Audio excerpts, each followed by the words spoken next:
Okay, great. We will move into the Pledge of Allegiance, and if Councilwoman Bybee can please lead us. That's great. Please join me in the pledge.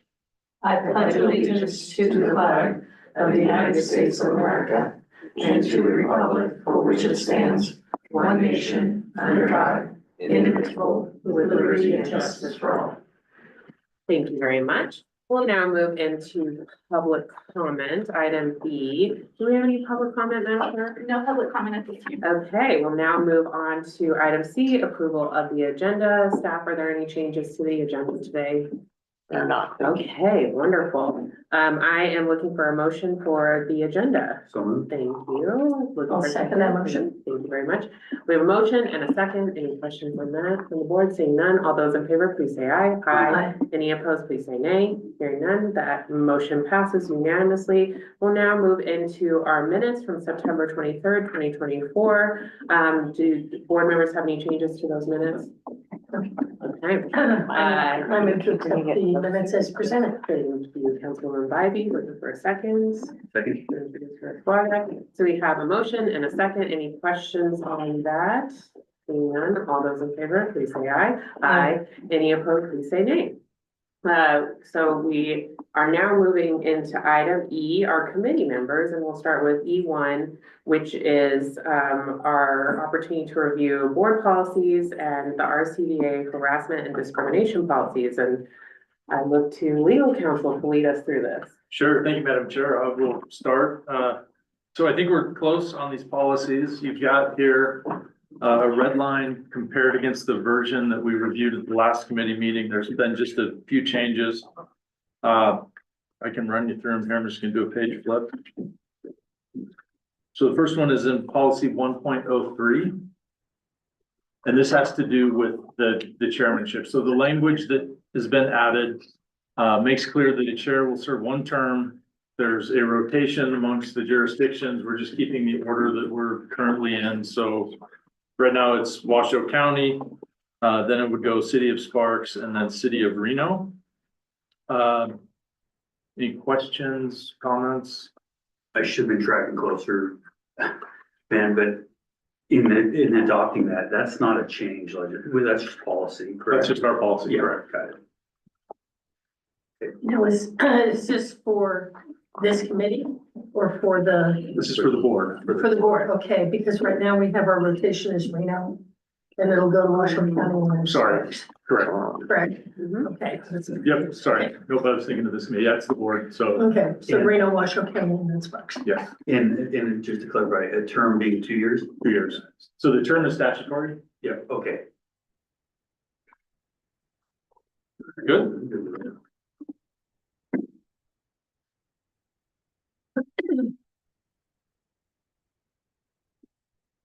Next change is 1.06. This is just a deletion we talked about last time, where the chair has the ability to administer oaths or affirmation to witnesses at personnel hearings. That's not applicable to RSCVA.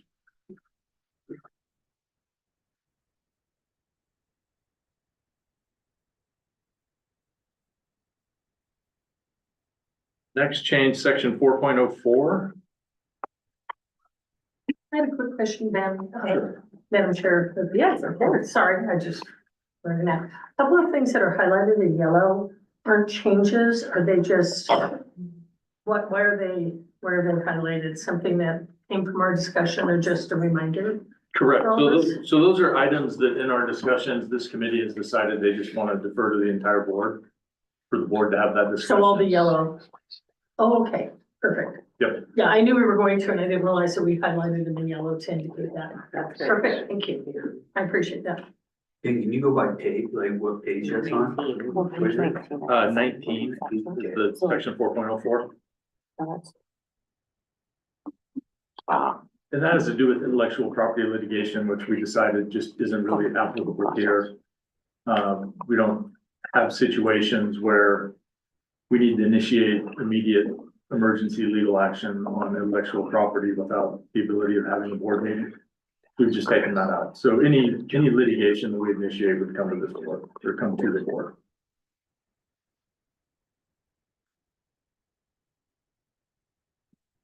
Any questions? Did you have some more? Oh, I don't think. Okay. So I will so the rest of the changes have to do with the harassment discrimination policies, and I'm gonna let Ms. Rezac handle that. I'll start over to her. Thank you. So that is on page 20, it starts on page 27, the proposed revisions in the packet. And based upon our previous conversations and the fact that we really didn't have board policies that addressed these issues before, now that we have, and so board requirements were really placed in 2019 after an investigation, were placed in the policies themselves, both the discrimination policy as well as the anti-harassment policy. So what we have done here, because we now have board policies, we have simplified particularly the harassment discrimination policy that goes to all employees. And then put the board obligations with respect to those issues into these policies. So the first one, policy 7.01, you'll see essentially, saying we do not discriminate. There is one addition that's based upon a statutory addition regarding race characteristics that are also protected. And so we just added that in there to have the policy complete. Then we took out from the policy that goes to all employees, those board obligations, and that's what you see here. There are also some additions to them related, well, for the anti-discrimination policy, it's what, if you receive a complaint as a board member, what your obligation is to do, dependent upon if you also have an officer role. For example, if you are the chairperson, or if you are the chair of the executive and this committee. And if the complaint is related to the CEO, what your obligations are related to that, or if you receive any complaints that something is happening at the workplace, then how you would go and notify Mr. Larraguetta as CEO, and he would then obviously go through their policy and work with the new director of HR, Lori Ting, and move through that policy and investigate as needed. So that is policy 7.01, having those obligations in there. If you also look towards, as I said, we simplified the actual anti-harassment policy significantly. It was very onerous, and I worked with Lori and Mike to review this as well. And it was confusing, and we just wanted to really simplify what that means. So if you go down to, it's a little bit difficult even with the compare. A quick question. Sure, absolutely. Go ahead. That's okay. Yeah, you can treat this like a one-off. Feel free to pipe in Okay. whenever you want. Perfect, thank you. I did have a question on, up at the top of 7.01, the changes, including, hairstyles. That's a Where statutory. is that, that's not like a policy, an HR policy that RSCVA has, it's something that, has that been added, I guess, I was confused, so has I- that been added to like state or federal, including, because I kind of look at those as like, you can't discriminate, clothing, hairstyle, religious garb, whatever, inherent in an anti-discrimination. Is it just spelling these things out specifically now in state and federal law? Exactly. And that's why we So it has been inherently there in the law, but what the Nevada State Legislature did in 2023 is they updated the definition of race to include, and it's this language, to include these characteristics that are otherwise associated with race, potentially. And so what it did is protect that association. It's actually called the Crown Act. It's been enacted throughout many, many states. And it's also, there's case law on the federal side that protects those characteristics. Okay, so instead of just a We were just updating it to make it consistent with statutory uniform law. or a dress code policy, that's totally different, whether it's beards or hairline. I mean, it doesn't fall under that. It's actually classified as part of the racial requirements? So it's kind of a two-step process, right? So first, it is a protected characteristic. There are what we call bona fide qualifications, where if there was a health regulation or something else that would require somebody in a very particular position to where like you might have to change some of these requirements or have them covered or something like that, then the law does allow, and there is a specific statutory exception for that. But it is on a case-by-case basis, and it is really about each specific job. So we always start from the side that people are protected with these racial characteristics too. And then if we have a specific job that would require us to make some changes, then that would be covered under the law. Okay, we would just have to prove that that is the requirement. Okay, perfect. That explains it. I was just a little confused by that. As to why we added it. Yeah, that makes perfect sense. Thank you. Sure. And so like I said, in the policies themselves, it is the requirements of each board member. So again, if any board member receives any complaint that another board, and per the previous conversations, that we had asked that board members also be obligated, and they should be obligated under these anti-discrimination, anti-harassment policies. So if something were to happen where a complaint came in against a board member, or because the only employee that reports to this board is the president and CEO, then it tells what a board member will do with that. And that is about notifying the board chair or the chair of the executive and legislative committee. And then what will happen if the chair of the executive and legislative committee receives that either from another board member or for someone else? They will too also go to the chair. And then once the board chair receives any of those types of complaints, they work in conjunction with the chair of the executive and legislative committee to make decisions related to that. Okay. And those decisions include whether or not an investigation will be handled. And when it's relative to the president and CEO, like they, with the investigation, the necessity of investigation, the scope of that investigation. And also with respect to the CEO, whether or not administrative leave is appropriate. Not in all cases, in any workplace investigation, we do not always put an employee out on leave. It just depends upon what type of allegations are being made. And then it also talks about, notification of legal counsel. We are involved as well. We have obligations to make sure if something, for example, just came in straight to the board chair, they are then working with the chair of this committee, but we simultaneously are also notifying the entire board so that everybody, the goal is to make sure that the board is always notified of any of those kinds of issues. So when we talked about this in the past, I appreciate adding board members. I appreciate the process that has now been outlined. Very similar to stuff in the past. There's a couple things I still wish, like there's burden of proof, in terms of is that a law? I mean, is there a certain burden that has to be achieved in order for action on these types of things? Can we decide what burden of proof to use in terms of whether to entertain something first if it rises to the level of concern? I still have a problem with anonymous, kings of, princes of Rwanda that are sending us letters about, my conduct. I think there should be some sort of guideline on anonymity and guiding them. If you want to submit an anonymous request, right? Like they should be sent through, we have an anonymous line. We do. So those could go through an anonymous line, but that's not to us, that's a state thing, right? No, we actually, and you'll see in the policy, we do have a website as well as a phone number that people can call and make reports. And so let me step back a little bit. Let me tell you what the law requires under Title VII, which is the law governing this.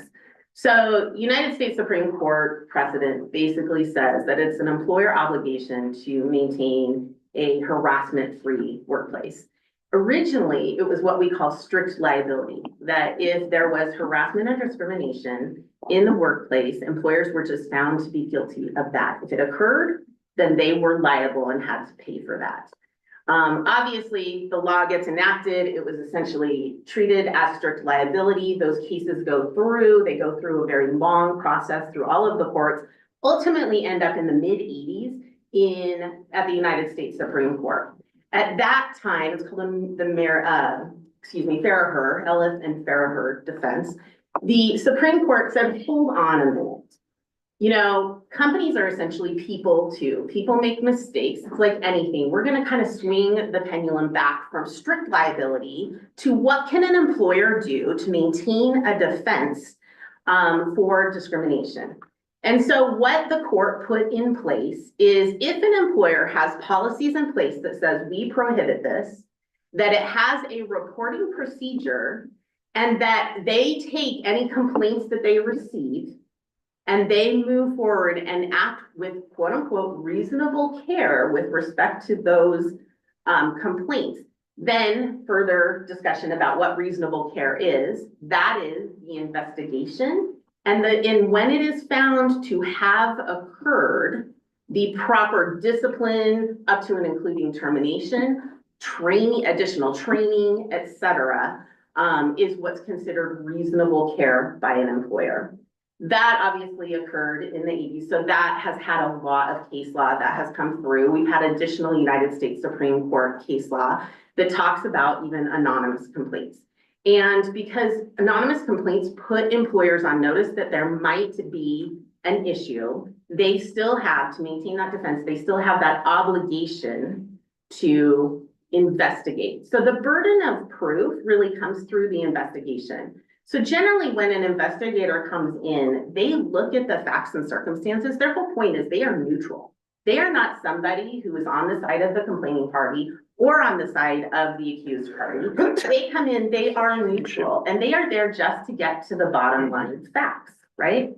And so when they look at the facts, they usually do it by a preponderance of the evidence, which 50% or more of the evidence shows that this occurred or did not occur. You know, we've had investigations where even anonymous parties have engaged in the process, have communicated with that investigator in an anonymous fashion, which is fine. And we have still found that there was not a preponderance of the evidence to show that anything was happening.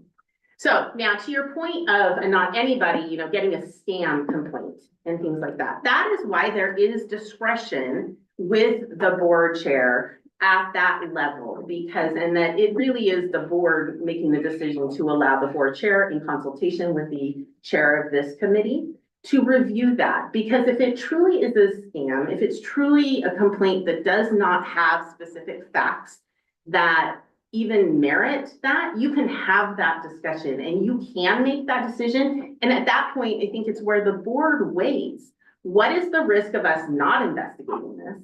Because we think this is ridiculous and it's, you know, they don't even have names right. It's so out in left field. It really has no merit, no basis in any fact about what happens day in and day out in the employment aspect of the RSCVA. Then sure, you can weigh the risk. Like, we don't think anybody's going to come out and actually has any legitimate claim because this is ridiculous, but we actually took action, and that action was that we're not going to investigate this because I think this is just whatever. There is ability to do that. But when there are facts, even in an anonymous complaint, it could put us on notice that there are problems. Our job really is to investigate that and make a determination. And it's really, I think, what the law and what we're trying to do is make sure that investigations are not automatic determinations that somebody did anything wrong, right? And so we kind of have to change the narrative, and I think that's part of our job.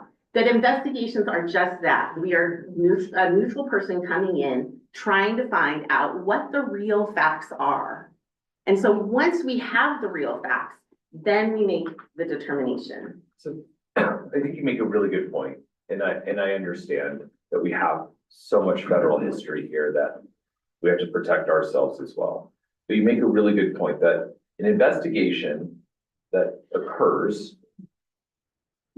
right, does not assume that the person being investigated did anything. Absolutely. But that's not the way it looks to these people watching us. I don't know why they're watching, But but it is supposed to be, sorry to interrupt, but it is supposed to be confidential. It is supposed, there was a problem in that, if we're just gonna lay it out, sorry, Mike, it was supposed to be confidential, and that is what the policy, you put in that policy, that we are proceeding with confidentiality, and if people want to talk, I guess they can talk, but that the board, we have, I feel like I had an obligation. I didn't talk about it because that was not my role, and I wanted to have it play out. And like I told Mike after the investigation, when we were able to talk, I told him, like, we're so lucky we have the most vetted CEO candidate ever in the history of the RSCVA. And so sadly, he had to go through a public vetting, and I'm so sorry about that, but that's also the burden of being CEO, the joy and the burden of being CEO. So that's my thought on the matter, but could we though, I mean, that's, I guess my question, like, this is our opportunity to create a document that guides us and future us's and our future staff on, you know, ways to do this. And I guess that's my question. And you and I have talked off on this, like, is there a way in this process that some sort of arbitrator, some sort of, you know, legal counsel analyzes, finds preponderance of evidence, unbeknownst even to the entirety, right? Like, we're on notice, we're looking into it, perhaps there's facts that seem, you know, the executive chair gets something. And, okay, gosh, Molly, what do we do, right? And it's like, well, you know, this is crazy talk, this is AI, we're throwing in, you know, like what have you. And so is there a way that something can be done, that we can have a policy that a process can occur that does not rise to the level of all of our engagement, which then once it gets all of us involved, then it gets messy, right? So there can, if that is the pleasure of the board to lead those initial evaluations. Legal counsel cannot make that decision. We are advisors by nature, and we do not have authority to make that decision. Instead, Ben and I would help and assist the chair of this committee. You know, I think we want to make sure there's no quorum problems. And I will tell you, past history with this board, in times when the full board was not apprised, because it is a very serious issue, when the full board was not apprised of every bit, there was that opposite take, right? Like, absolutely, we as a board fully need to be aware, because you guys are obligated as well. You have fiduciary responsibilities and want to be able, like, your whole job is to help and to make those kinds of decisions. And so there was pushback related to notice and information provided. So it is like kind of a double-edged sword. And speaking towards the confidentiality part, it is always difficult in a public agency because so much of what has to be done. And for example, Ben and I talked a lot about, should we, you know, have that, well, we will just put it on an agenda. We'll just make the decision. Like, if we get a complaint, we just do it, you know, everybody's notified. You would go into closed session for that legal conversation, but that, you know, whether or not an investigation is going forward or not, you know, what do we do that? Do we not do that? It's really difficult in a public agency. So, but there's no decision that can be made absent of our engagement or your engagement or the chair's engagement, where an external party looks and says, this is, you know, foolish. This is an absolute waste of time, throw it in the trash. That's my question, right? Like, is there a process that doesn't involve us, that doesn't meet, you know, open meeting law regulation, but follows the HR guidelines and says, this is, you know. And to be clear, it's because you have one employee that reports to this board. Well, I'm All also other asking about employees, us. those, But I mean, and things can be sent about us, Sure. right? And there should be something that doesn't involve all of us to say, it's just, you know. The guy beating fantasy football's mad at me, so he's sending a complaint or whatever, right? Like, I don't know, or it's more devious. If it's about the board, doesn't it go to the AG's office? If it's I about think board if it's members? a board member, it is, this board may make just some decisions if they felt they needed, or there were just, violations of this policy. But depending upon what the allegations are, they may be referred to, Nevada State Ethics Commission, they may, there's other places. But there's nothing in statute or law as it pertains to a board member that allows this board to take somebody off this board. Correct me if I'm wrong, when you're like that. Yeah, so, So with respect to action of a board member, like and if there were findings made with respect to that, there is not a lot that this board could do relative to that. There's other agencies that may be able to, or if you're coming from another public agency, they may have some ability, or for example, the chamber or, whoever's appointing that person may be able to take action, but the board itself would not be able to take action with respect to a board member. But I thought we included, if there are complaints on us, that goes through a process, right? Sorry, let me just. About the conduct of the board member, right? Like, you're adding all this. Right, so if a board member receives complaints regarding either a board member or the president CEO, they notify the chair.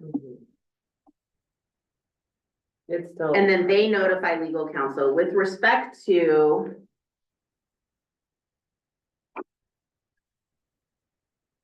So Ed, are you talking about where it says if the board chair believes a board member has violated the RSCVA, anti-discrimination, anti-harassment, we have a whole paragraph on that. Yeah. What action is taken in that event? So, and part of it is basically the board chair and the executive will review the complaint with the assistance of legal counsel to determine the necessity and possible scope of an investigation and direct the same.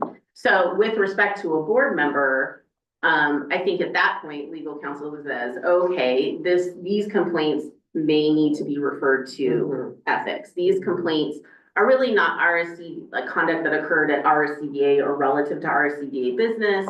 They need to go to whatever other public agency that board member is from, or or we may direct whoever's making the complaint. We aren't the proper venue. Your venue is to go here, and I think that those decisions are made at the board chair with consultation with the executive. So that's what I'm getting at, right? Can we add to this document, it's sort of a pre-process, through this. If a complaint comes about me, our chair gets this complaint, consults with legal, finds that this is frivolous, done, right? It doesn't involve all of us. Correct? If they evaluate it and they decide that there is no necessity for an investigation, or, yes, I mean, that's why they are determining the necessity of the investigation. And they being, The chair in consultation with the, Both chairs and. Yeah, Both chairs along with legal, right? I'm sorry, did you say both chairs? Yeah. the chair of this committee and the chair of the board. Got it. With legal would make that determination. So Eddie, to your point, if it was something frivolous, it actually wouldn't come to the rest of the board. The two chairs with legal could make a determination that they don't even need an investigation. Or if they do, then I guess my follow-up, Molly, if they do determine an investigation is needed, at that point, is that when the rest of the board is informed? Or are they ever? So, we can be more specific about that. Right now, I have it as legal counsel immediately notifies the board of director about any complaint received regarding the president CEO and provide board updates. With respect to board member complaints, I think maybe that if it is determined that we are the correct purview, which again, I think, and Ben, let me know if you have, a lot of times with actual board members, it may or may not, we may or may not be the correct venue. But if if there were a complaint and it was about conduct at an RSCVA event directed and it was a staff complaint coming in saying that somebody did this and we potentially thought that there was merit. From a legal perspective, we have an employee making a complaint. Board members are subject to our policies with respect to anti-discrimination. We would need to go forward with an investigation. And again, stating that Wait, just so- because somebody makes a complaint does not mean that anybody did anything wrong. It's really somebody to get there, to get to the facts so that the board can make a decision. So then what It doesn't happens? go to the AG. Well, because we would be in charge of our own policies. After If we it's a go through it, criminal okay. act or if it's an ethical violation, but what I think Molly did here, which I'm so glad you asked for this, Eddie, because I think board members should be reminded in the policies that we have to follow them, but at the end of the day, the most that I think this board could do, so say say we investigated it and a board member did harass a staff member, we probably put on an agenda that board member can no longer go and talk to staff or go to events. And if that, more than likely, we tell the board member that and they'd say, I'm gonna resign. I don't want that on an agenda, and then move on. So I do, and then that employee can personally sue that person if they wanna do that. So but because board members, we have a weird, different situation, am I correct, Mom? Yeah, yeah. That's kind of how things would have to be handled. And then if nothing came about it, an investigation, nothing would need to be done, so. I guess I think this is great. I think the confusion is that it's just not, not clear for me, right? And I'd rather get this right. I know we've been working at this for a while. At this point, I don't think there's a fire. Like, we don't have to rush to get this done. And so I'd rather see in our policies, the explicit outline of what happens when our chairs get together with legal counsel. Who is legal counsel? Is it just you two? Do we also bring in external or is that only at the investigation phase? Do we only invoke investigation when the board agrees to that? Or can investigation happen between the two chairs and legal? That's right now, that's the policy. That is the policy. So then, I guess that's what I want to bring to the board. Does the two chairs and legal counsel get to start an investigation without us knowing? And do we want to not know? And if And you're I'm- worried about it being public, then the full board would have to have it on an agenda, which is Molly's point. So that's the alternative. But That's don't the we have a problem, chance? that's the problem if you don't want, I agree with you entirely. Once the whole board is notified, there's not a way to do that without it being on a public agenda, correct, or not? Right, and that goes to, the whole presumption of innocence until the Yeah. investigation is complete. So the policy we have in place now allows us to receive a complaint, make an initial determination of whether there's merit that needs to be investigated. And if it does, there's a process in place here where we can start that investigation. And so hopefully, by the time it becomes a public issue, we'll have an answer, is it substantiated or not, versus at the front end saying, here are all the accusations, and now we're gonna go And the look at them. goal of that, and going back to the confidentiality portion. So there's a lot of law related to employees and confidentiality, but from this perspective, it is always best in an investigation to be able to talk to people before it's all out there, right?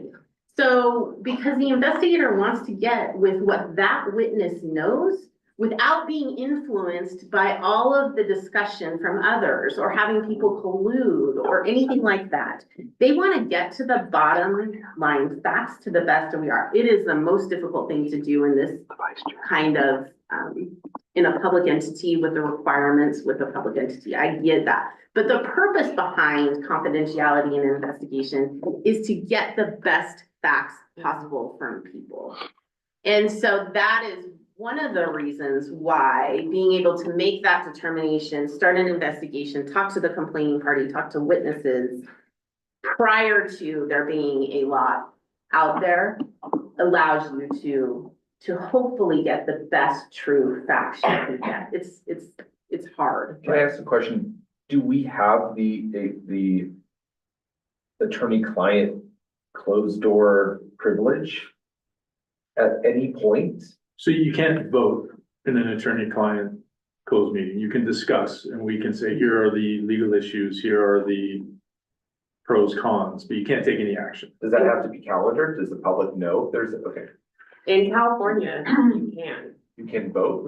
And you can have personnel discussions and attorney-client. You cannot, I know this because I'm on TRPA and all the California folks hate how we have to do everything out in the open, all of our personnel discussions, all of these, there's many things that California doesn't require. So it's just the Nevada law. They really want local government to be transparent, and sometimes it's at the detriment to personnel issues, sadly, for people's privacy.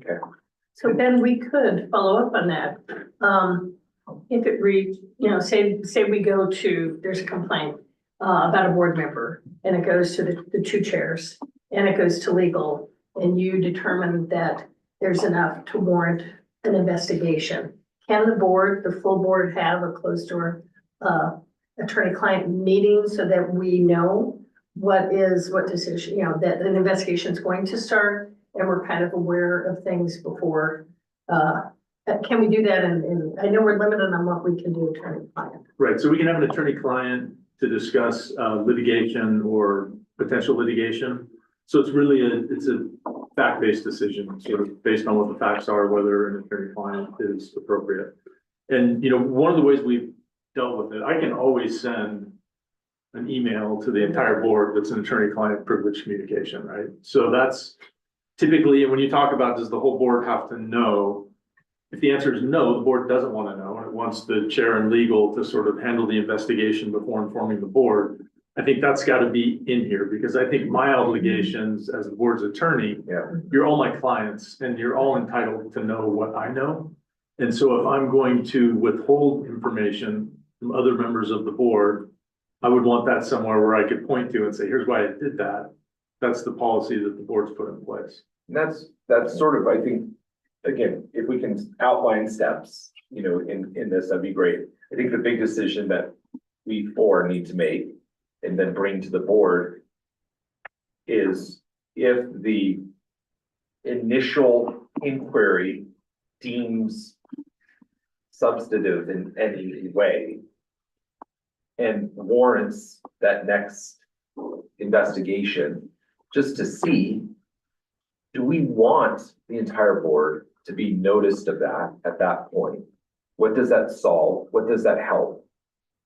Obviously, if the complaint is on me, I think I might have a right to know that there's an investigation on me. Is that correct? Or no? Isn't that part of the first step? Don't you let the accused know? So, so in private employment, because a lot of people have experience with private employment, there's no obligation when when an employer gets a complaint to notify the accused party immediately of those, unless there's a collective bargaining agreement or you put it in your policies that do require that kind of notice prior to that investigation. So we can create policies that allow the person to have that, but there's no true obligation at that early stage to provide notice of that. In a lot of times for an investigation, it goes again back to wanting to get that off the cuff. What is your response to these allegations? Without being, you know, you just want to talk to somebody. You want to say, I got this complaint. I talked to all the witnesses. This is what I know. Accused party, what do you know about that? And so you don't, unless there's some other collective bargaining agreement or policy obligation to provide that notice of those allegations, you don't generally. We certainly can make that a requirement if that is the pleasure of the board. But I mean, by virtue of okay, the board's legal counsel or the board chair's legal counsel say, hey, we got to move forward, something with Eddie. Okay, you guys come and talk to me, or you hire someone, comes talk to me. Someone's saying X, Y, and Z, right? And, at that point, I'm sort of notice that When you talk to, when I'm absolutely, talked to, right? absolutely. So it Unless we happens put you by on, virtue. unless we say, and you could be noticed by us saying, you can't come into board meetings anymore, you have to zoom in now. There's a lot of ways, because that's like the admin leave Yeah. type Well, but so situation. that, you raise a good point. I guess I'm still that position of. I tend to lean, like, let it stay tight and neat with. Board chair, exec chair, or legal counsel.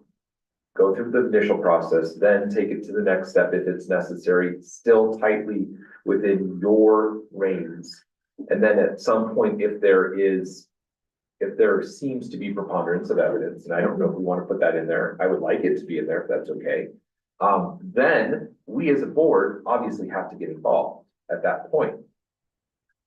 My inclination is to keep it tight and neat and clean. Because I do see, I just, in the short period of time I've been on this board and from all the history that you all have shared with me, this board tends to get a lot of stuff that, whether it's real or not real, it's not gonna go away. It's gonna happen again. And I feel like we owe it to ourselves to have a strict process. Let it go through the process, not allow it to go to the court of public opinion, which always takes it a different direction. And that's what I want to protect our executive director and our board members from until it rises to the level of significance. So just so I'm clear, you would want to get it through the entire make a determination at that. Maybe not a determination because the Well, investigation. no, I'm saying a determination to investigate, have the investigation done. And then depending upon the outcome of that investigation on whether or not the full board was noticed. That's my preference. And I think that should be a highlight, like what you did on, full board discussion, because I think there are some board members who are like, I wanna know. If this is happening, because we also have staff, and people talk, so it could get out and board members then are caught off guard at a reporter asking them what's going on with X, Y, Z, and they're like, I don't know, and then that's embarrassing, so maybe it's a discussion for the full board to. I would say that's a good thing, right? Well, some people, hey, I'm telling you, there's like different levels of control that board members have, and every board is different, so it would be an interesting discussion to have with What the I full board. Could do is outline the process as we kind of have it now, where the board is notified. Separate those, however, because I think that you brought up one good point. I kind of separated it on the board chair side, where if it's about the president and CEO versus whether or not it's about a board member. But make that a little bit more clear. Yeah, the As board to if it's a chair. complaint about a board member, X happens. If it's a complaint about the president, CEO, this happens. Have that, make those revisions to this, but then secondarily create the process that you're talking about on both board member as well as president and CEO, so that both are available for complete review and discussion. And do you want that discussion at this site first, or would you? I don't think we're in a hurry, in my opinion. Would you just have are you saying another committee meeting? Just so that it gives Molly enough time to rewrite. And you love the committee meeting. So Molly, right now, question, because I love what you're doing with this, and I love that it's specific and we're not just flying by the seat of our pants, kind of looking at old policy, looking at history, looking at, how do we find ourselves in a situation like we did, and like, what do we do? And we got to follow what we've got in policy. So I think that's a good reason, besides policies being way too old across the board, of us to relook and rewrite policy, because it's in dire need of a lot of changes, but this one's specific. I love what because you've been really specific, board member and CEO, but we don't have that next step that you're asking for. So, and kind of when the board comes in. And I think that is a full board, Alexis, I think it's a full board discussion, Yeah. because how each of us feel might be different, we might not be in the majority. Yeah. The rest of the board saying, no, as soon as you get a complaint and it's starting the process with the chairs of legal, that the rest of the board should know. And of course, we're supposed to maintain confidentiality and you know how that goes. And so I like keeping it tight. I like keeping it within the two chairs and within legal, and legal is guiding us every step of the way. Because ultimately, at the end of the day, we really shouldn't be making any decisions without both of them to protect everyone. Yep. Protect the board member, the CEO, whoever it is, and most importantly, litigation against this organization. So really, the legal is there to really kind of keep us on track, so we don't wind up getting sued by either side, that we're doing legally what we should be, and that for me is a top priority. Yeah. But I think having that next step of when the board is pulled in on any of these is important. So that definitely needs the highlight yellow. And again, from my perspective, like, as much as, you know, there's 6 of us that are in the private sector, that something might get brought up about us, but to be honest, I think the reason I want it to be clean and tight and careful is we have 3 elected officials, and this is politics is always politics. And I just don't want this to be used as a weapon against our electeds for any reason. I mean, this is intended to be, I mean, that's how all government is. And I know the weaponization of complaints happen all the time, but I think it is our responsibility, since we're looking at this, to protect our team from frivolous and ridiculous complaints intended to just make people look bad in the public. And so then, I appreciate that. I'm sure you do too. I do, but I feel like that ship has sailed, but yes, I appreciate it, sure. I feel like in many ways we ask for it, not to the level of harassment that I feel like we all have received, but we decide to be public people. Yeah, it comes with the territory, unfortunately. can we have something, because Alexis, you brought up leave, you know, not going to the meetings. Right. Like, nothing in here says when that happens. Or So what it should I think we need something in there that says, when does because our only employee go on leave, when does a board member not attend a meeting and go twice in? Right. So I think we need that in there somehow. And like these complaints may be pushed to the ethics commission or maybe pushed to the AG's office. Yeah. Criminal in nature. Yeah. Okay. And the only other thing, I know we brought I this like up, is there any recourse for us as a board? Should we find out that someone is trying to use the process inappropriately? So it's gonna depend, like, if somebody is If using, it exists already and we don't need to put in policy, great. I just wanted to ask that.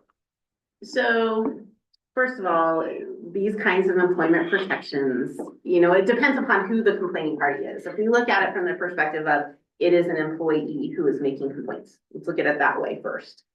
Because obviously we have obligations to employees. We always have maintained that these types of complaints need to be made in good faith, right? If they are not made in good faith, that they're made for some other reason, that, disciplinary action could occur as a result of a bad faith complaint or not participating in the process, etc.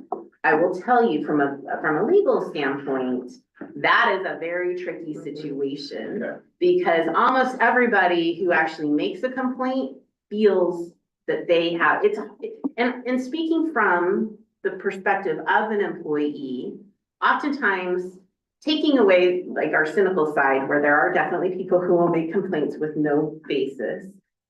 If somebody actually makes a complaint, it is a well thought, and it has gone on, and take it away from the CEO public process at all, because people are fearful of retaliation.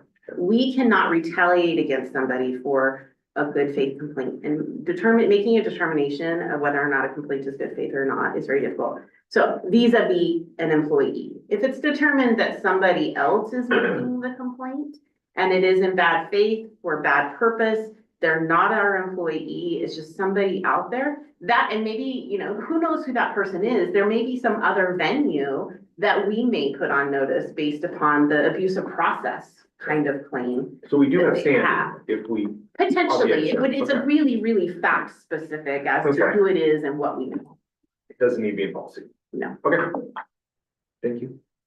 Okay, Can I just add one, Yeah. and again, not trying to bring a scenario and then we spin into another.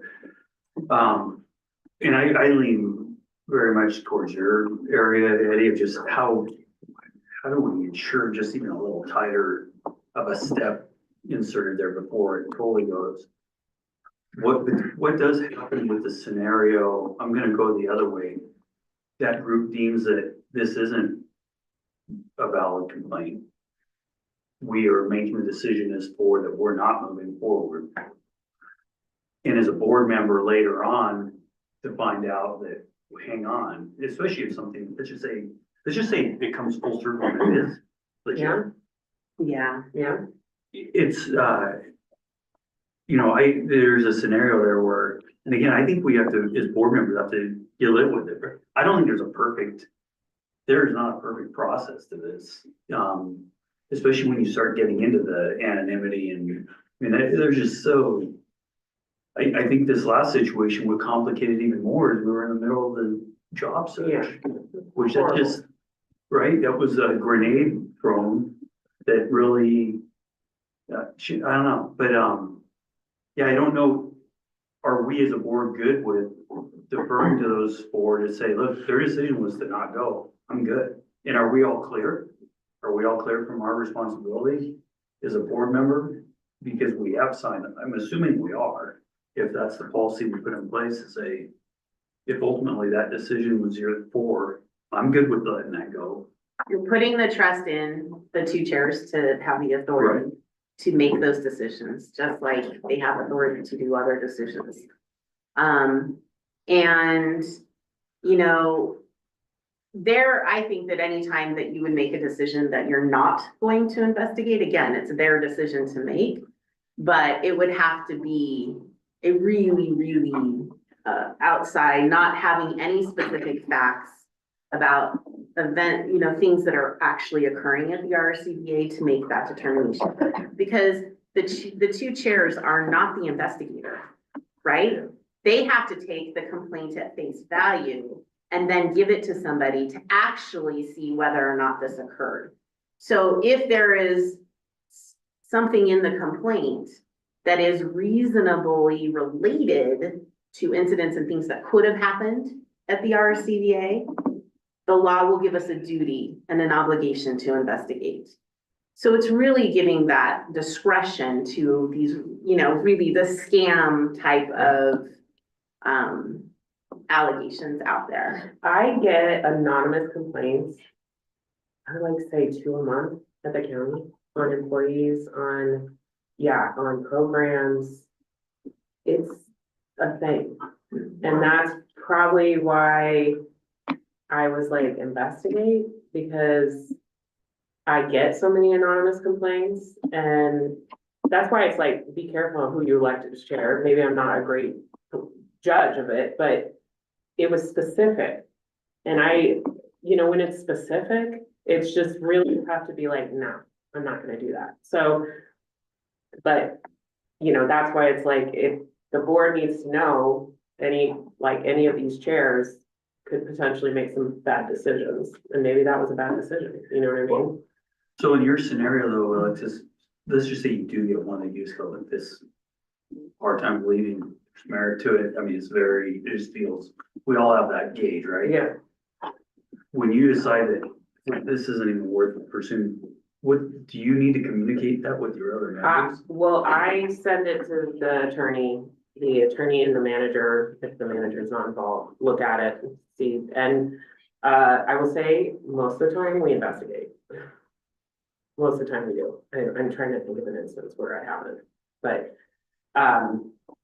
most of the time we're investigating because it's wrong to ignore it.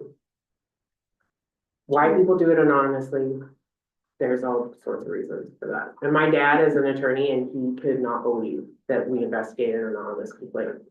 But the times are different than they used to be when my dad was practicing personnel law, so. Well, and to take a little bit of the I see a little bit of the heat, so to speak. The two chairs are part of it, an important part of it, representing the board.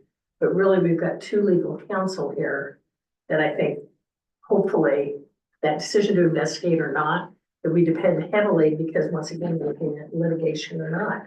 Where, you know, what is, and I think both of their, especially Molly on, you know, her side, gives us some really strong, you know, two chairs saying, no, we're not gonna investigate, that the two of you would be going, might agree or might say, well, have you thought about this? Have you thought about that? So the guidance, I think, kind of, I feel confident in the two chairs along with two legal to make that decision.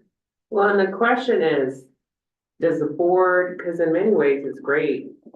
When that all went down, Eddie, you could be like, what a stupid idea, but I didn't, you know, you're clear. You can blame your parents. So in some ways, like, we do provide cover for the rest of the board, but yeah, we can make a bad decision too. Well, and, I mean, I think, sorry, but to Stephen's point about if you should have investigated something you don't, I think as attorneys, we have an obligation where if we believe a complaint has merit and needs to be investigated, and the two chairs say we want to ignore it, we legally have an obligation to go to the rest of the board and say, hey, this is happening. We think that this decision they're making is the wrong decision, that this does need to be investigated. Say that again. So you're saying if you make a determination that there must be an investigation or should be investigation, and the two board chairs say, we don't agree with you, then We have an ethical obligation to go to the entire board and say, we think that they're If acting you not. put in it the best on interest. an agenda, No, attorney-client privilege okay. correspondence. Oh, because you're like, you're gonna get sued if you don't do that. Right, let's say we get a That's a complaint litigation. that has Potential to go move forward through. details, and the litigation. only problem is it's anonymous, and the two chairs say, well, we decided we're not gonna investigate anonymous complaints, and Molly says it doesn't matter if it's anonymous, there's details here that require an investigation. If they say no, it's our ethical duty to go to the entire client and say, here's an issue, where the chairs have elected not to investigate this, legally speaking, you should. Do we need that spelled out in this policy?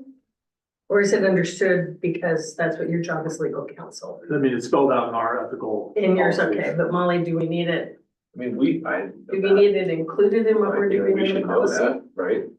Yeah, I'd When love no it. when no investigation is occurring, we notice. Future boards are gonna be like, what was the issue of this? Hey, looking at this policy, like, really? No, but I think it's fine. We should know. It's fine. no, I think it's good. Can I ask Lori, from your extensive HR background, I mean, I don't know how much role you've had, but I would love for you to just sort of chime in and give your thoughts on things that we might be blind to right now, that's not still included, or. Well, thank you for asking, and I'm sorry, I'm a little hoarse today. I do think you're getting very good legal counsel.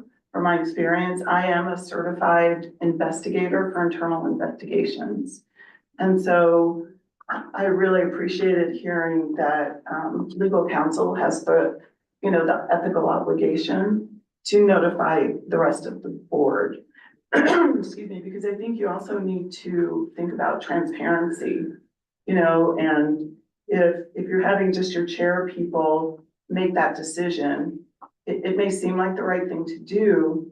And yet, if you had to speak to it, it could look different, in a public view. And so I think you're trying to decide, your process to either have everybody know on the board or only have your chairs know. And so I think there's pros and cons to all of it, but I do fully trust the investigation process.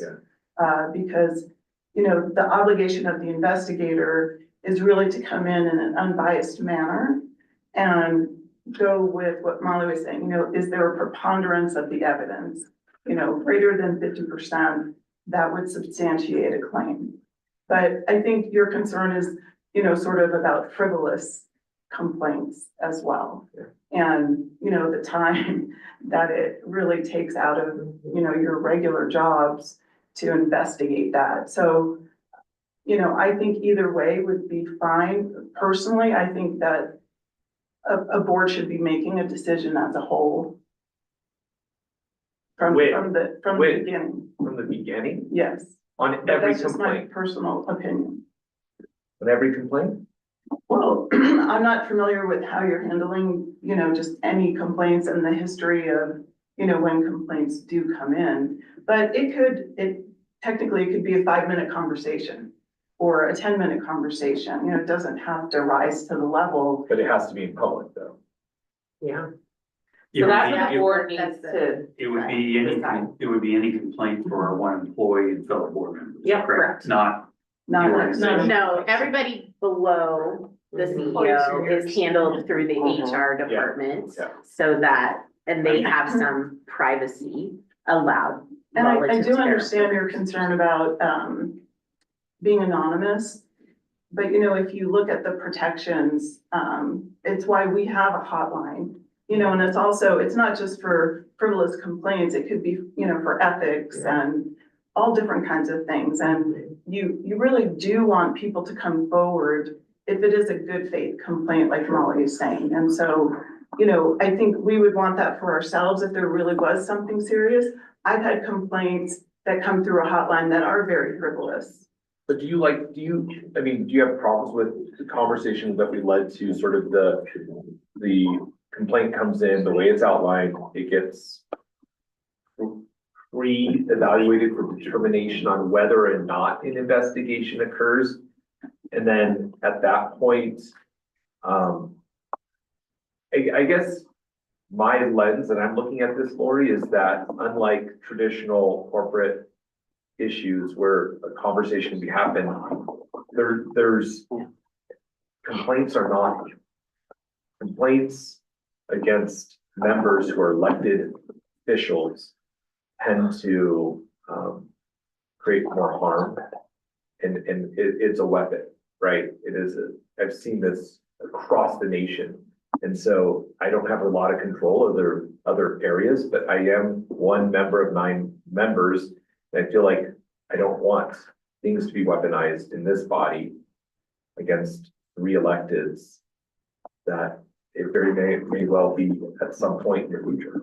And so, Yeah, absolutely. And I think, you know, I think it requires more conversation as a board, because you certainly make a very strong point, but you're just trying to weigh what is really the best thing to do.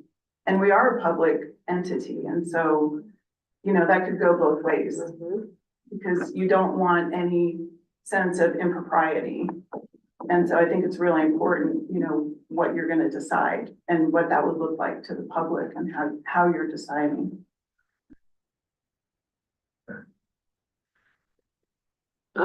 So great, great conversation. Molly, do you have anything else to highlight on your changes?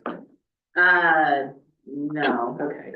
Can I just ask one question? Sure. Sorry, for the record, Mike Larragetta. I was just asking John and Christina their thoughts. Should there, and I don't know if there is, Molly, because I didn't read every word, but great job. in that. Should there be language that speaks to, once the process is started and a decision is made to do an investigation, that speaks to the role of the chair or the roles of the chair of the executive committee in their authority levels once the investigation starts? Authority, yeah. Hypothetical situation, investigation, an anonymous letter comes in, an investigation moves forward. An investigator is hired, you're going through your due diligence in the process. Should the chair or chair of the executive committee be restricted in determining actions that take during the investigation? Well, I will tell you, I had nothing to do with the investigation.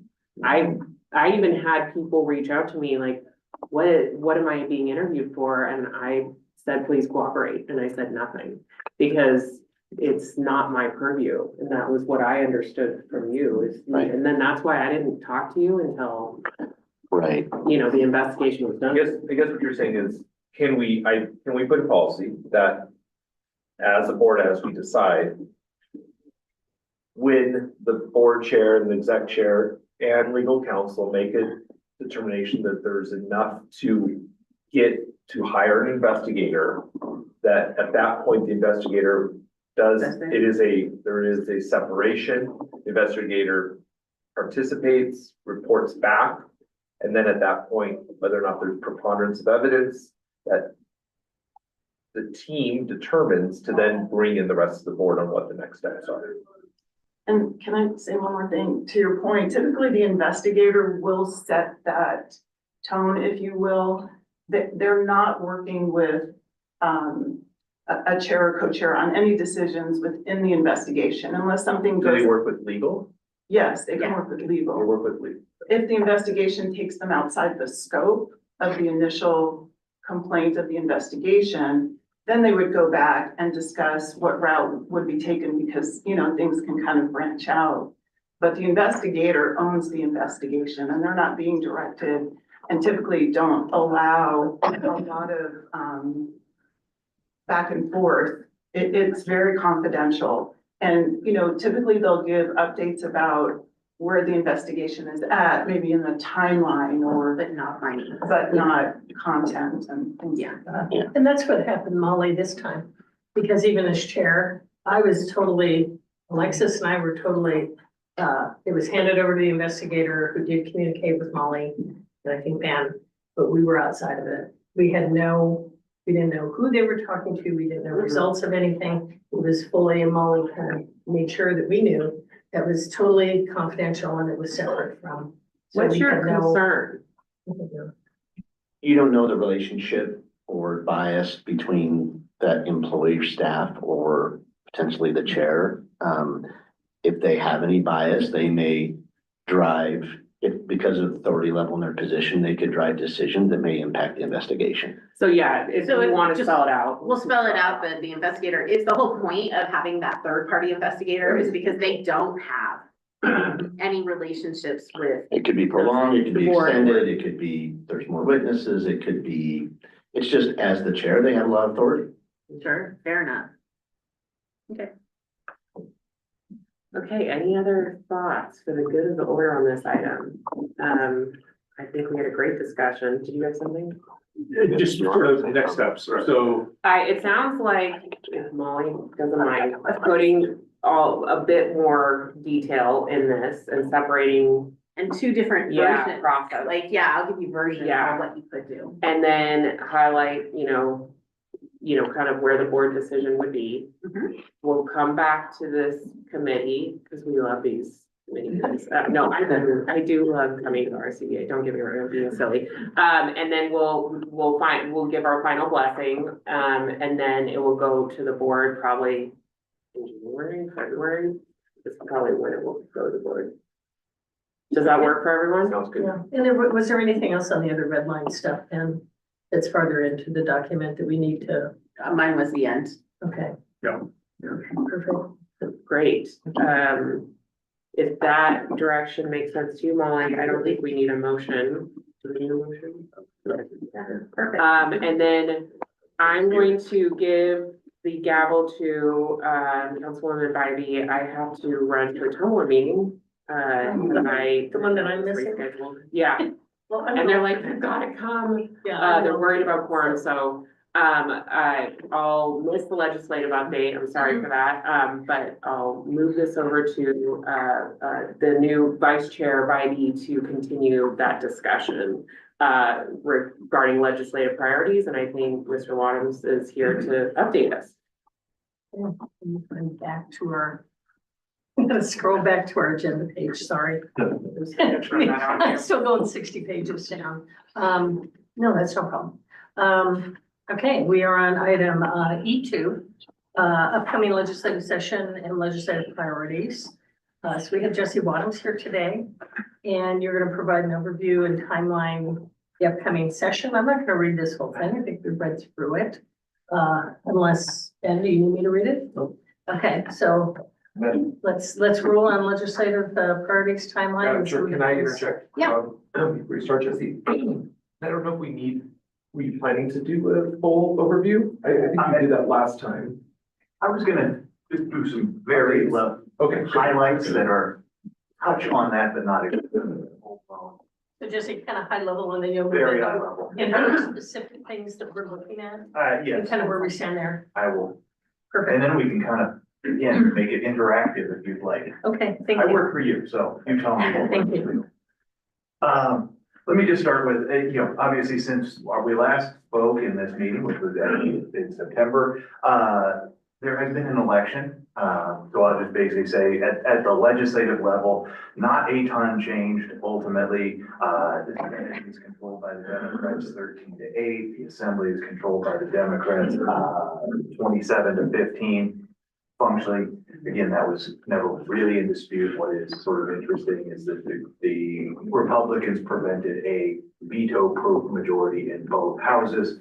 For this board, that doesn't mean a lot because you're generally pretty apolitical, but for general purposes of the newsworthiness, that was sort of the theme of the election. We are just 53 days out, so it's coming, and I try to avoid thinking about it as much as possible, but it does come. The first set of bills is out. There is about 166 bills now in the pipeline. These bills are really much more about like agency functions, things like local governments that submitted their bill drafts. This is the agencies, certain bills. So not a lot of really meaty, weighty political issues just yet, but they are coming. The first tranche of individual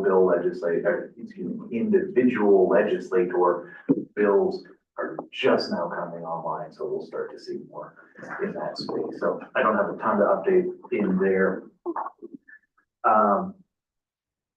December 10th was a bill draft deadline day. That functionally means that most of the individual bills, work on these words, individual legislator bill drafts were due December 10th. Because this board has sort of empowered me to start looking at some amendments to NRS 244A 601. I went ahead and did secure a bill draft in that space to do functionally two things. Now, again, you will tell me whether or not you want to do them, but we are holding a bill draft to do allowing all members to vote on new members and allowing all members to be chair. So that's where we stand. That bill draft is in and has been submitted. I have no earthly idea when it will be introduced because the vagaries of LCB are beyond me, but it is in and ready to go, and we can go from there. Happy to answer any questions at this point. So Jesse, where would, so the BDR is in, where would you envision, what subcommittee would that go to? So that would go, so I have it being held in the Assembly right now, so it would be assigned to Assembly Government Affairs Committee. Oh, Government Affairs, okay. And Madam Chair. Yes, go ahead. Did you say who would sponsor you? I have not said, actually. I'm saving the punchline. Well, again, it's a public meeting, so Okay. I always like to be thoughtful in what I say and how I We say can it. actually, I can reserve that question for later, so perhaps. But it's no What a secret, sponsor. it is public, but I don't know, has it been, is the BDR assigned under a name on the website yet or not yet? not yet, no. Okay. Not as far as I've seen yet, but then again, they're a little behind because our deadline was, Tuesday. Okay. Well, maybe before we get to that, I think we need to make a determination amongst us three at this point on what direction we want to go. And I know last meeting, Chair, I told you all that I had to meet with my appointing authority and get their recommendation. Since I brought this up, they guided me. So the Reno Sparks Chamber of Commerce Board did vote in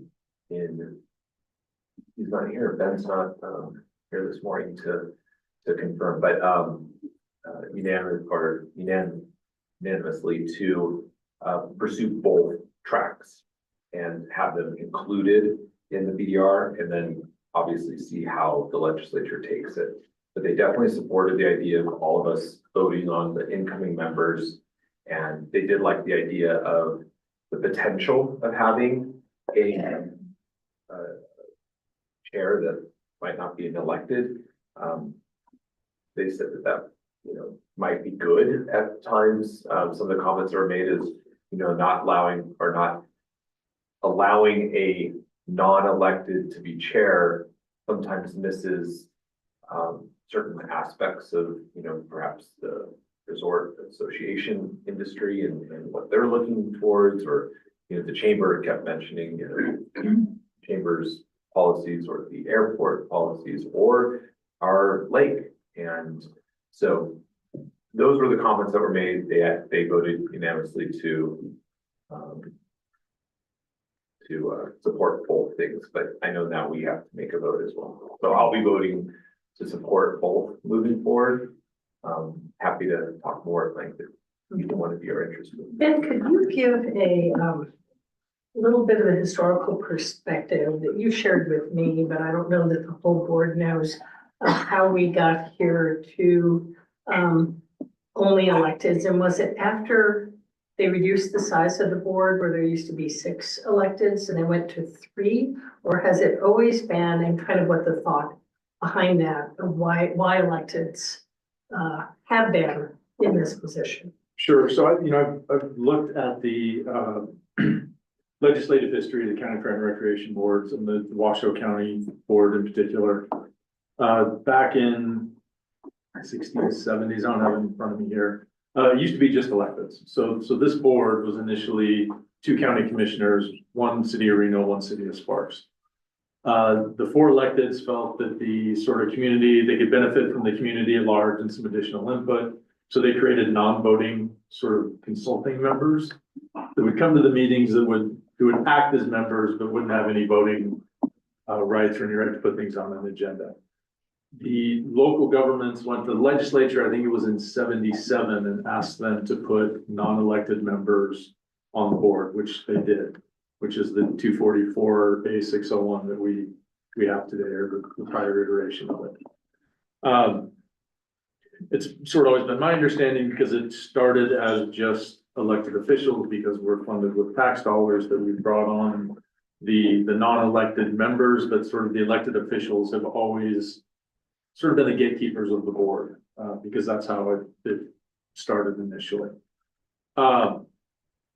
As far as the change from the chair having to be an elected, that was in 2015, maybe 17.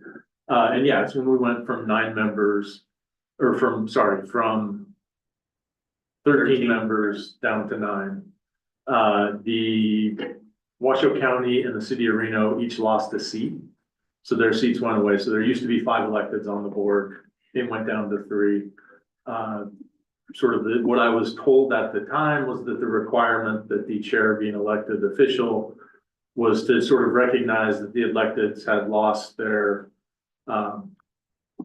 2 seats, and to sort of make the electeds happy that they would always be able to sit as the chair of the board. I'm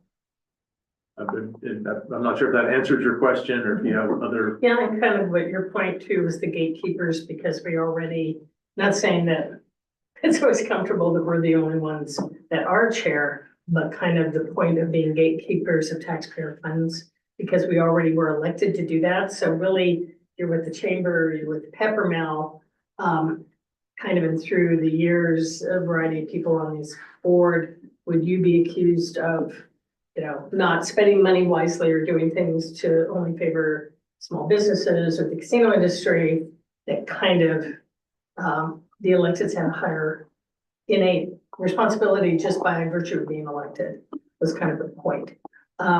So on my question, Jesse, too, because I'm just wondering if, how is the legislature going to look at it? Las Vegas Convention and Visitors Authority doesn't require an elected, but they have 9 out of 14. 9 out of 14 are elected. They've got 9 elected on their board, so it always has been. It's not required, but it has been an elected down there, but the majority of your board is elected down there. So I'm my only concern is really kind of the legislature, because once again, you're dealing with electeds and you're dealing with legislature. What we kind of have a best chance of them considering I absolutely, on the other item, absolutely, I think every board member should be able to vote on people coming in. It's a very awkward position to only be the electeds, and there's only 3 of us. And so, you know, it can be 2 to 1, and it has been 2 to 1. And so I think all of you who sit on this board, voting on people coming in or even on renewing a membership, I absolutely support that. And I think if, you know, that makes sense. Is there, would through, I guess through hearings and everything, is there a chance that they would do one? Is it all or nothing? Or could they do one and not the other? Do we need 2 BDRs? Or kind of give me your biggest expertise on, can it be separated, or if we can see there's no appetite at all Well, I think. for the chair thing, but we could move the other one? How does that, how could we work that? I think there's a practical reality, maybe the political, which is a little harder. The practical reality is, I think going and getting 2 BDRs is harder than getting 1.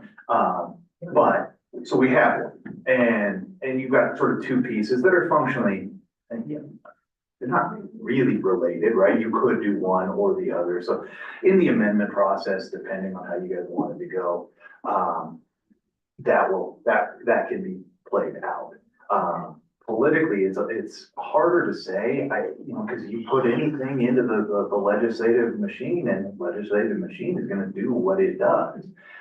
There are different elected officials with different ideas, and I don't have to tell you that, you live in an elected world, and that means that there are gonna be different constituencies that want to enact their thoughts on certain policies.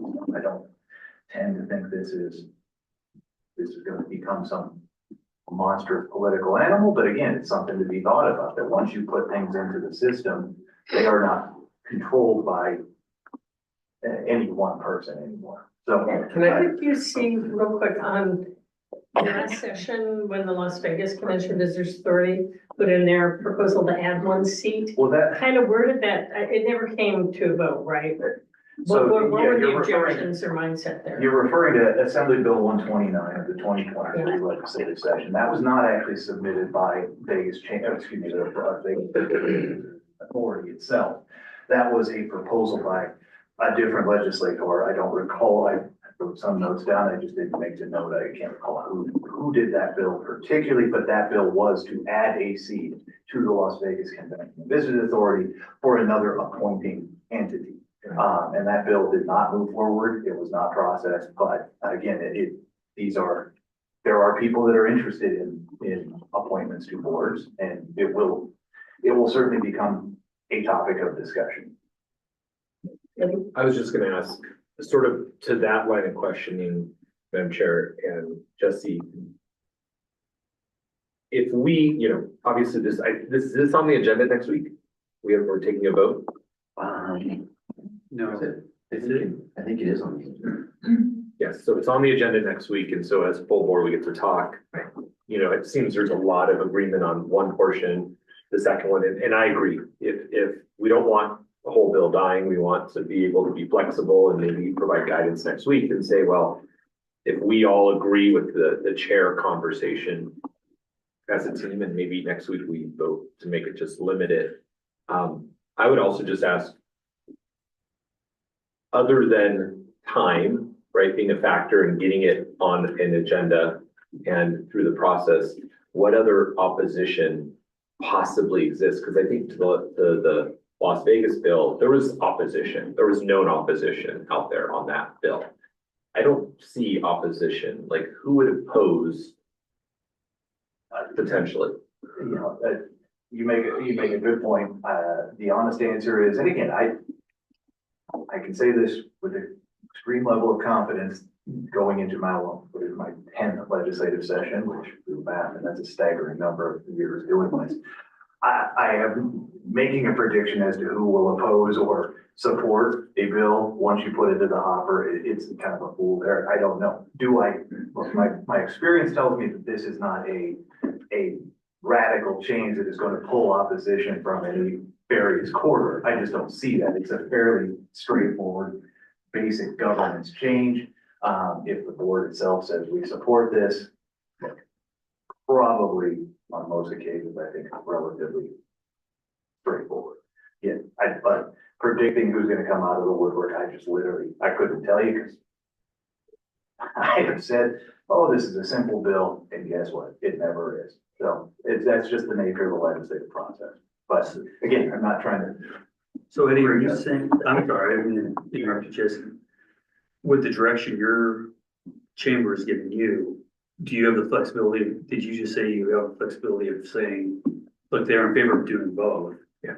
If one doesn't look like it's worth the lift, So based on the conversation with the board, they were all totally supportive of both concepts. They saw virtue and merit in both, at least in putting it in there.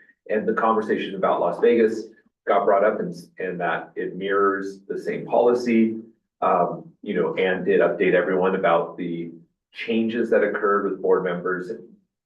There was still, everyone around the table charged me with supporting it at for both concepts.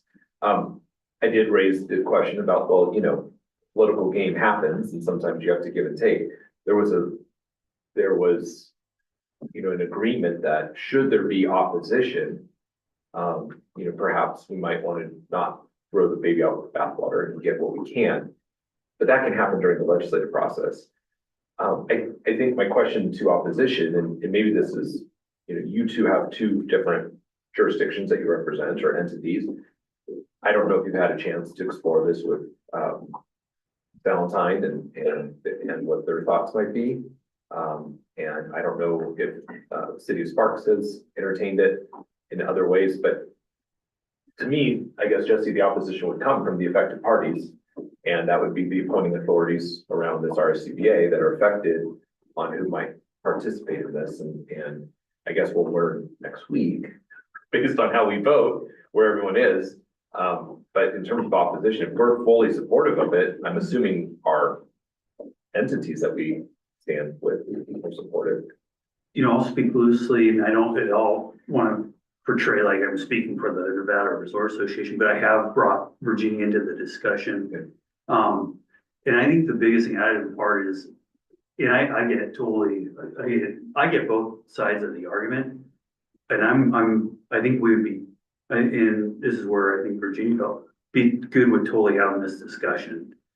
I don't know if it's something, I don't know if anybody in this room would fall on the sword if this didn't get approved. I think it's I think there's some cleanup to this at work. I think the appointment, it really doesn't make sense. And when we start discussing the chair position, either being elected or non-elected, and I get your point, Charlene, and I do think that is why when we downsized Ben, I think that was, when I brought that up even with our group, I think I see the reasoning behind it. I think there's also a side going, look, I don't know if that really affects the change.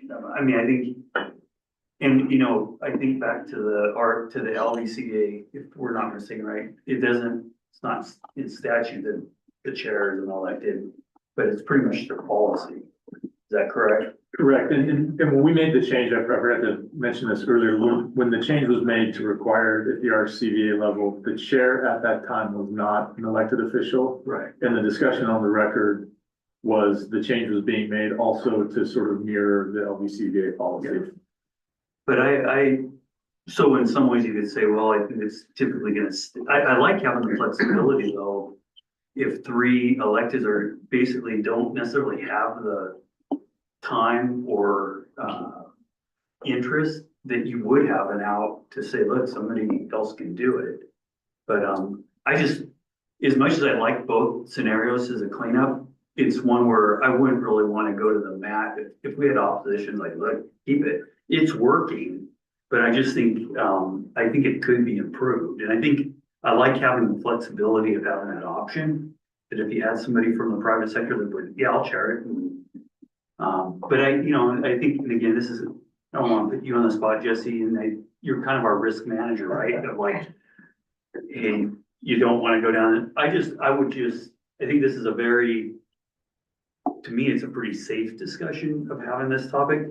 I just don't want something to be done to the RSCVA while the discussion is open, that we're either changing the makeup or, and I don't know if you could gauge risk in that it's a difficult one, right? I think, member Avisar says it, the opposition would most logically flow from those appointing entities that would be affected.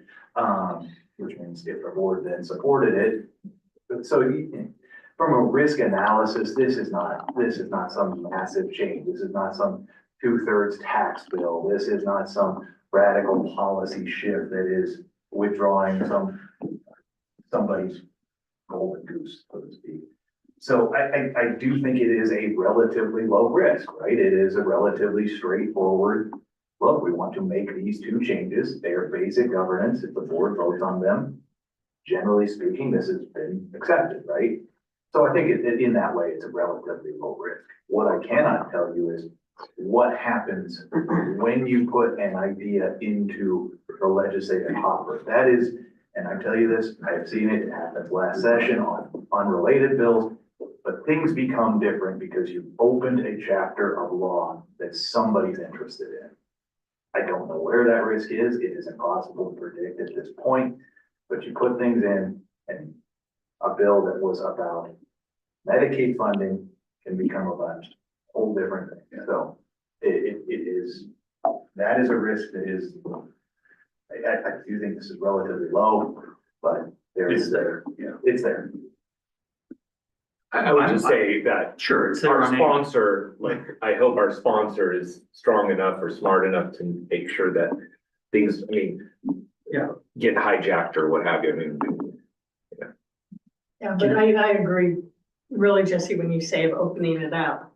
The danger of anything being opened up to the legislature is a little frightening. Somebody has somebody may have, Yeah. I don't know, but again. It seems like shouldn't be risk. Seems like it's a basic governance. Yeah. Appears in all logic, common sense to all of us sitting here.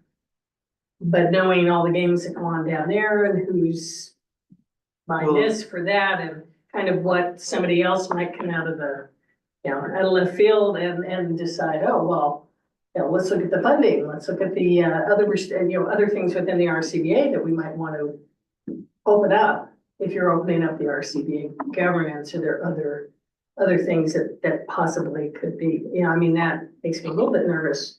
But, and I think on the chair thing, on the electeds, as we just rewrote in our policy with the rotation, and you've got it spelled out really nicely in here.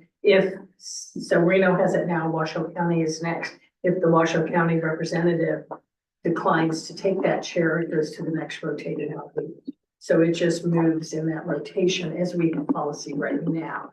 So somebody who was elected, and say Washoe County didn't want to take the chairmanship because they had too much else going on, it would rotate.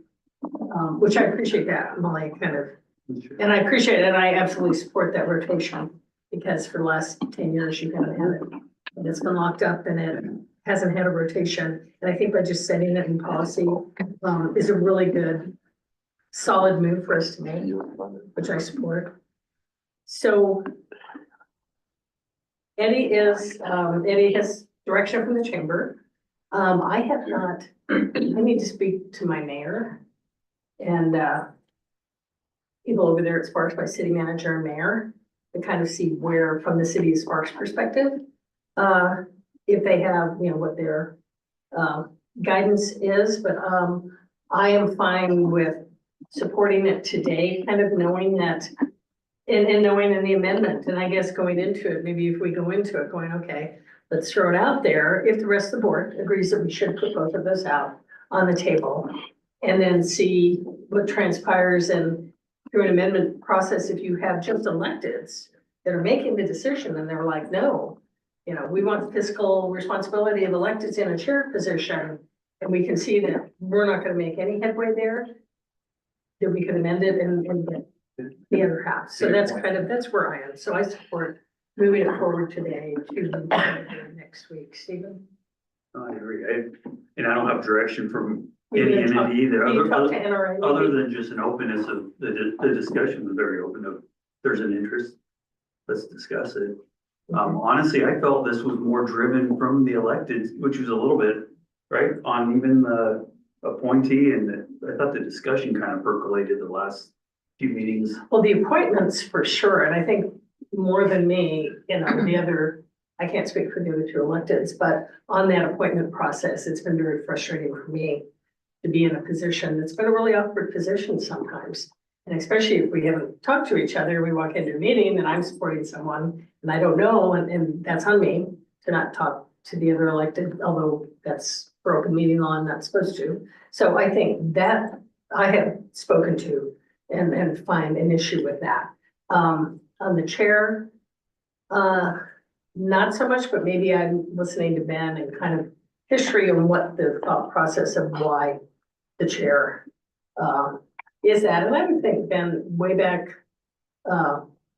was there opposition maybe from the public, is if you had one of the NRA members that was chair of this committee that is, has a lot of influence in tourism, a lot of fiscal activity in this region, that the optics might be a concern of someone's like, oh, well, the casinos are running in, what about the chamber, and what about the airport, and what about, that there might be optics of favoritism amongst one industry, one of our representatives being in that chair position, that could be, the optics might be, I don't know if that's, and maybe that's why Vegas too stayed with the electeds, because they didn't, that's, they just stuck with their electeds because we're under fire from everybody, basically. Yeah, I think a lot of the reason where we're at today is because it's just how it's always been. And this is really the first time we're having the discussion that should we change it? Like I said, this started as a board of only electeds and it was expanded, but that power always remained with the electeds. And now, here we are 50 years later, having a discussion of whether it needs to stay that way. So Well, and I think I love the fact we've got all the other board members. I think it's critically important, and really the electeds are just a third. So really, the electeds on this board are only 1/3. And I think having the voices from NRA, from the airport, from the lake, from the chamber, critically important to everything we do in the region. So, I'm really glad the makeup of the board is what it is. I think it's critically important. So, do we want a motion? I don't know. This Is is it came really an before, aggregate? Is it an aggregate? I'm looking to see, it doesn't say action.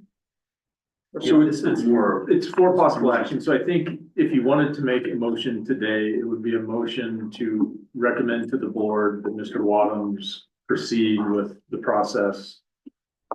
Because I think, and correct me if I'm wrong, I think what you're looking for at this point is direction of, are we really going forward with this or are we not? We're at a point now where we've got to make that decision. And I think what I would say is sort of maybe dovetailing on that, right, is you guys have to make these considerations. I simply, go get the bill for you, we'll start moving it, and we'll work through the process because my direction will be that. So having direction to continue to move forward with the bill draft and continue the process, that's where I need to go. The political calculations are yours to make, not mine. I just will tell you where the pitfalls may lie. Perfect. I will not be here for the board meeting to weigh in, but I just, again, verbalizing it to the committee, I'm really good either way. I don't mean to be so wishy-washy on it. Ideally, if it could get done without being too heavy of a lift, I think it's a great, even one or both. I get the perspective if we even keep the chair as is, but, and on the flip side, Jesse, if we felt like headwinds, like, hey, this isn't worth it, I'd let it go. But I think we need to take this next step of exploration to kind of see what the appetite is. We are now,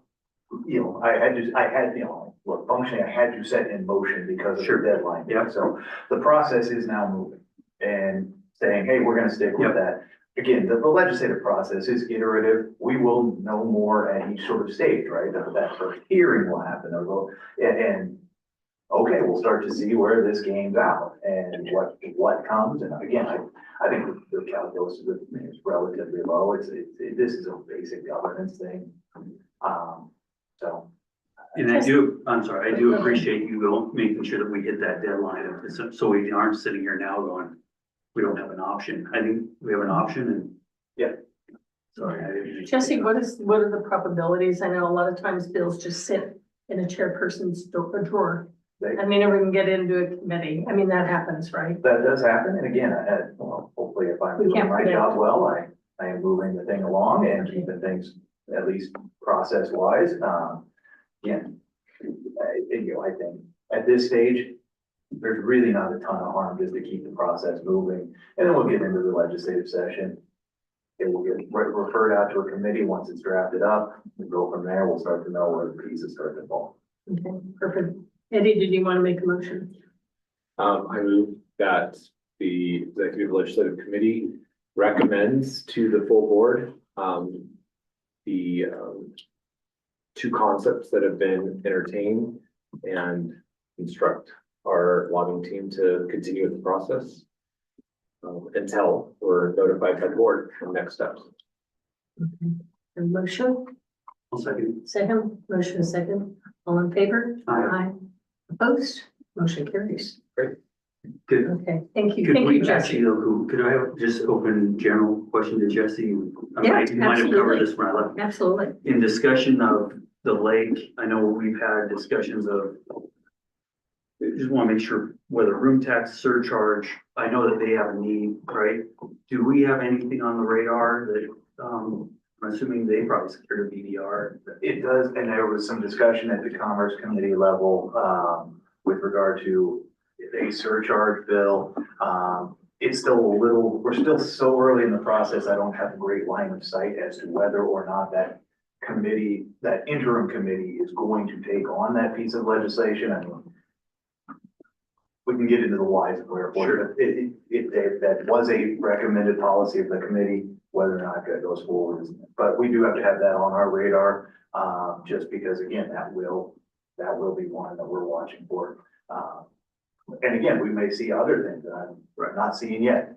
But yeah, we are certainly watching for that room tax or the surcharge or the possible room tax. So it's certainly something on our radar that we are being very mindful of. Yeah, thank Thank you. you. Thank you for bringing that up. I forgot. We were looking at that. Eddie, did you have anything else for Jesse? Okay. Moving on to item F, comments from committee members and or CEO president. Committee members, any comments? I love these. I hope we can keep them. Are these future? Like we're not going back to paper? Yeah. Good. So this stays here and it's here for the meetings. Yeah, Correct. Like our binder. Right, we don't bring it home. Good, I don't need another iPad. This is awesome. Mr. Spogan, No. Mr. Lurgetta? All good, thank you. No?